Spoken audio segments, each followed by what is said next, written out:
15 দিন হচ্ছে গিয়ে জাস্ট দোকানটা নিয়ে এই মাথা থেকে ওই মাথায় ঘুরপাক খাচ্ছিলাম, কেউ হচ্ছে জায়গা দিচ্ছিল না। বাট আমি কখনোই হতাশ হইনি।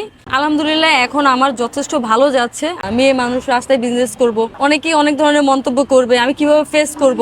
আমি হচ্ছে বিবিএ কমপ্লিট করেছি তেজগাঁ কলেজ থেকে। ঢাকাতে আমরাই হচ্ছে প্রথম এই খোলাজা পিঠাটা হচ্ছে নিয়ে আসছি। এই 1.5 মাসের মধ্যে আমার এরকমও কাস্টমার গেছে যারা হচ্ছে গিয়ে 5 থেকে 7 বারের উপরে আমার এখানে আসছে খাওয়ার জন্য।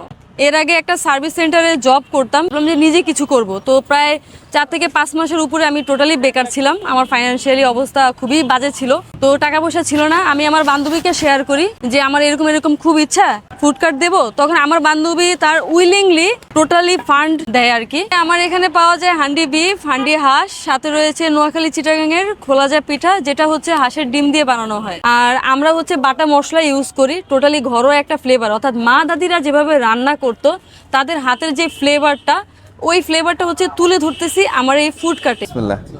এইটা দিন না, মানে নর্মালি আমাদের ডিম ভাজি খাই ওরকম একটা ফ্লেভার পাচ্ছি আমি। পার্সোনালি আমার হচ্ছে এই রসুনটা কিন্তু খুব বেশি পছন্দ। আমারটা বেশ নরম হয়েছে।